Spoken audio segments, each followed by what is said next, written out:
دیا, الفاظ بھی نہیں, وقت بھی نہیں, میں ادھار لیتا ہوں سید عطا اللہ شاہ بخاری رحمت اللہ علیہ سے. اس نے کہا جب میں اس طائفہ پر غور کرتا ہوں مجھے ایسا لگتا ہے کہ صحابہ کی روحوں کا ایک قافلہ جا رہا تھا, ان روحوں میں سے کچھ کو روک کے رکھ لیا گیا اور کہا ان کو 13 صدیوں کے بعد پیدا کروں گا, اس وقت ان کی ضرورت ہوگی, اس وقت یہ پہاڑ بن کر کے کھڑے ہوں گے, کوئی گوروں کے مقابلے میں کھڑا ہوگا اور اس کو وہاں گاڑ دے گا جہاں سے وہ اٹھا ہوگا, وہ فقیر درویش کھڑا ہوگا اور قرآن کی آیت کا تفسیر کرے گا, وَمَن يَتَوَكَّلْ عَلَى اللَّهِ فَهُوَ حَسْبُهُ, جو اللہ پر بھروسہ کر لے اللہ اس کے لیے کافی ہو جاتا ہے. جب گورے کہیں گے کہ جب جس کے پاس کھیت ہوگا اس کو روٹی ملے گی, جس کے پاس بھینس ہوگی اس کو دودھ ملے گا, جس کے پاس باغ ہوگا اس کو پھل ملیں گے, اس وقت میں وہ درویش اعلان کرے گا وَمَن يَتَّقِ اللَّهَ يَجْعَلْ لَهُ مَخْرَجًا, جو اللہ سے ڈرے گا اللہ اس کے لیے مصیبتوں سے نکلنے کے راستے بنائے گا, وَيَرْزُقْهُ مِنْ حَيْثُ لَا يَحْتَسِبُ, اور اس کو وہ دے گا جس کا اس کا گمان بھی نہیں ہوگا. وہ درویش اٹھا, اس نے سب سے پہلے دارالعلوم کا بنیاد رکھی اور اس کے 8 اصول بنائے. پہلا اصول یہ بنایا یہ ادارہ اللہ کے بھروسے پر چلے گا تاکہ انسانوں کو بتایا جائے کہ انبیاء کرام یہی سبق پڑھا کر گئے تھے, لا الہ الا اللہ, کوئی معبود نہیں جس کو وہ دے اس سے کوئی لے نہیں سکتا, جس کو وہ نہ دے اس کو کوئی دے نہیں سکتا. یہ طائفہ اٹھا, اس نے سنتوں کو سینے سے لگایا اور دانتوں سے پکڑا, واللہ دانتوں سے پکڑا. او مجدد الفسانی جس نے ایک انقلاب برپا کیا 1000 سال کے بعد, کیا اہمیت تھی اس کے نزدیک سنتوں کو پکڑنے کی. ایک مرید سے کہا کہ ایک آدمی ساری رات کھڑا رہتا ہے اور نفلیں پڑھتا ہے, فرمایا رب کعبہ کی قسم اس کا مقام نہیں پا سکے گا جو دوپہر کو تھوڑی دیر سنت سمجھ کر کے سو جاتا ہے اور قیلولہ کرتا ہے.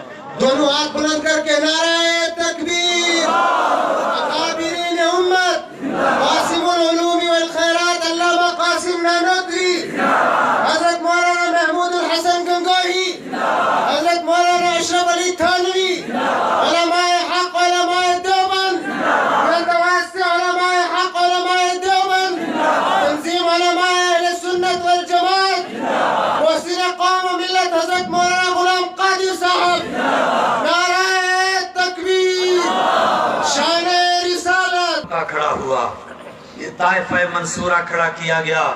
میں نہیں تفصیل میں جا سکتا اور وقت بھی میرا پورا ہوا چاہتا ہے, لیکن میرے سامنے اسلاف کے کردار کا ایک ٹھاٹھے مار کا سمندر ہے. ہائے ہائے کیا عشق عطا کیا تھا.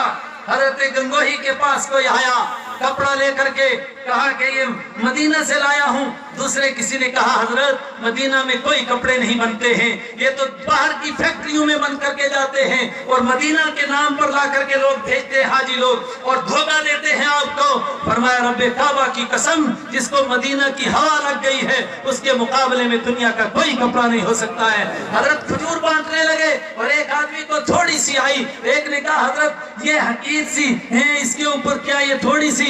فرمایا دفع ہو جا, مجھ سے دور ہٹ, تو مدینہ کی کھجور کے ٹکڑے کو حقیر کہتا ہے, تجھے شرم نہیں آتی. اور کھجوروں کے ٹکڑے رکھ لیے, گٹھلیاں رکھ لی اور اس کو کوٹ لیا. فرمایا صبح کو تھوڑی دیر پھکی مار لیتا ہوں, مذاقہ مدینہ کی یاد آ جاتی ہے.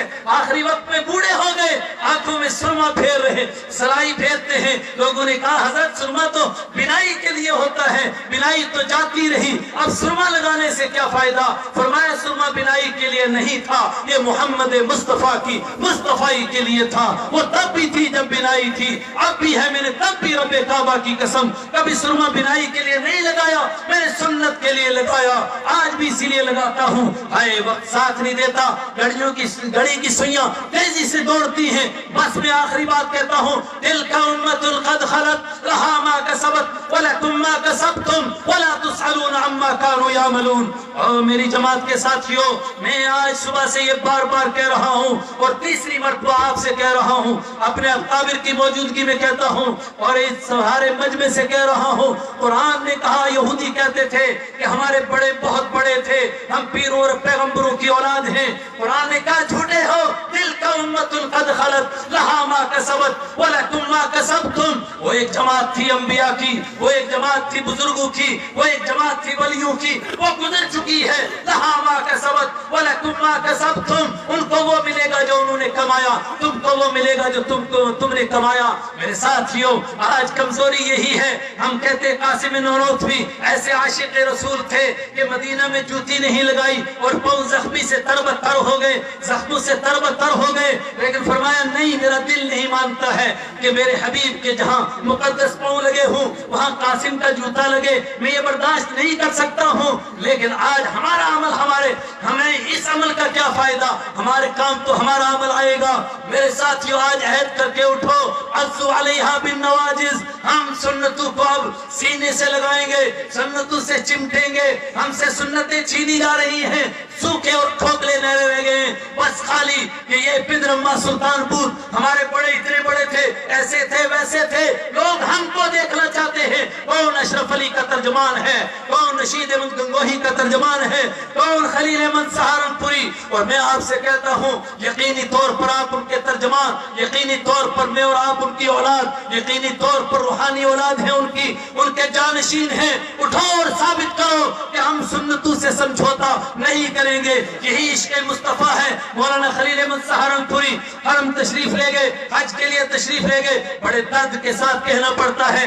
आज है बहुत सारे लोग सुन्नतों की रट लगाए हुए। मुझे हरम में भी एक मिला कि आपने ये काम नहीं किया, मैंने कहा आपने बड़े काम कर लिए। कहने लगे कि जनाब ये भी सुन्नत है। मैंने कहा तुम तो सारी सुन्नतें डकारते जा रहे हो और इंतजामिया को उसके लिए आलात फराहम कर रहे हो और उनकी हिमायत कर रहे हो। इन मसाइल में सुन्नत थी 8वीं ज़िलहिज्जा को सूरज निकलने, सुबह के बाद मक्का से निकलना, हाजियों को रात को निकाला जा रहा है। और तुम तमाशा देखते हो, तुम्हें मौलवी कहते लोग। और फिर सुन्नत है कि सूरज की शुआएं देख कर के बिना से आदमी अरफात निकले, लोगों को रात को निकाला जाता है और तुम तमाशा देखते हो। मेरे आका की सुन्नतें ज़िबा की जा रही हैं, तुम तमाशा देख रहे हो। सुन्नत है कि मुज़दलिफ़ा में लोग आए और रात को यहाँ ठहरे, और वाजिब है चारों इमामों के नजदीक और इनके नजदीक भी वाजिब था कि मुज़दलिफ़ा में गलस में फजर की नमाज पढ़ें और उसके बाद सूरज निकलने तक यहाँ दुआएं करें और उसके बाद यहाँ से कूच करें। लोगों को रात को निकाला जा रहा है